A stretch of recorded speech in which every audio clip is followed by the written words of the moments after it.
Good morning, sweetheart. Good morning. How are you today? I'm good. Good. Great to have the kids back in school. Virtual school. Yeah. And they love it. Don't you, Owen? All right.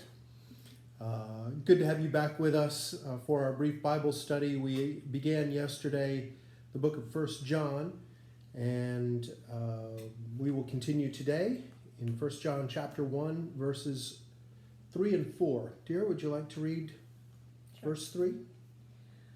We proclaim to you what we have seen and heard, so that you also may have fellowship with us. And our fellowship is with the Father and with his Son, Jesus Christ. We write this to make our joy complete. Okay, so you weren't with us yesterday.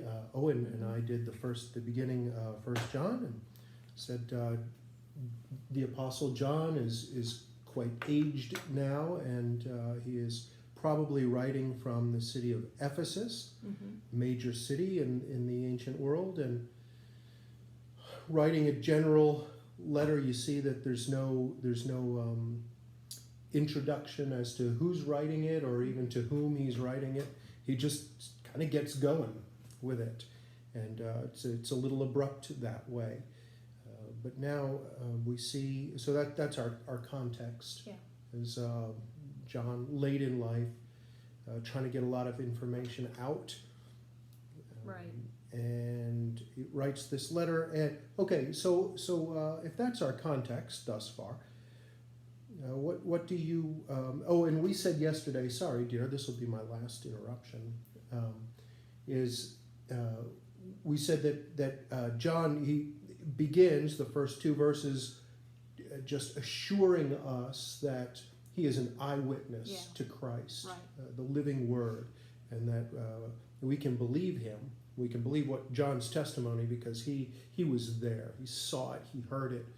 He touched it with his own hands. So, what do you find striking then in the two verses that we read today? And perhaps the people at home will also think about what they catch or catches their eye in verses 3 and 4. Well, you mentioned already this emphasis of eyewitness. We've touched, we've seen, and the importance of that. Mm-hmm. That we just, that's so important. And here it changes from that they're going to proclaim that, but also the importance of wanting fellowship with others, including. And I've always loved that it's inclusive as well as no, it's not a secret. It's not a secret club. It's for all, and I've always loved that. And it's open and welcoming. All right, and so the author's main point in our brief text today, what would you say is the big idea that God is getting across by using the Apostle John here? Well, he wants fellowship with all. He's, with us, but the fellowship is with the Father and the Son. It's all that. It's a relationship. It's the fellowship with all. Yeah. Okay. So the theme is fellowship here. Yeah. I mean, that's pretty clear, right? Mm-hmm. And John states his purpose. We proclaim to you what we've seen and heard, so that, right? I mean, he's laying it out there right off that. Here's why I'm talking to you. Here's why I'm writing, so that you also may have fellowship, right? The fellowship's the goal, and he's saying that he wants, and ultimately God wants, fellowship with you, the listeners, the readers. That's his purpose. That's his goal in writing this. And then he mentions that fellowship he's talking about, that he wants others to come into, is the one that he has, believers have, with the Father and his Son, Jesus Christ. Right. Yeah. So fellowship, that's the fellowship. And then, okay, so if that's pretty clear to us, Right. then verse 4, he gives another reason for his writing, at least maybe the motivation for him personally. He says to make our joy complete. Right. What do you make of that? I think that's exactly what you feel when you've become a believer and you have loved ones that don't know. And to make your joy complete, you want everybody to know, You're and right. everybody to join the fellowship. Yeah. That's just in your heart, and that's what I get from that.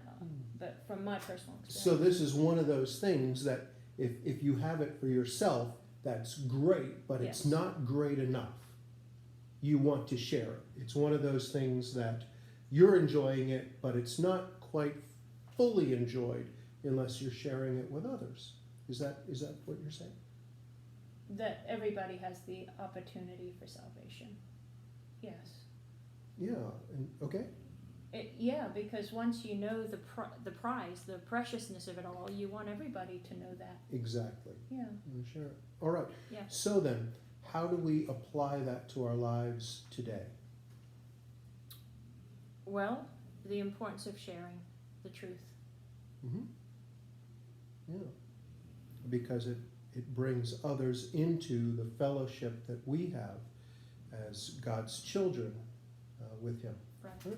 Yeah. So that's a pretty easy one to apply today to our lives, both enjoying and being grateful for the fellowship that we have, even in the midst of unusual and challenging circumstances, enjoying the blessings of God, but also that desire to share Him with others, that others could enjoy that fellowship Right. as well. So let's be about that business today. Mountain Plain Baptist Church family, thank you so much for joining us this morning, and we'll look forward to tomorrow's brief study in 1 John. Dearest, would you mind pushing the big red button?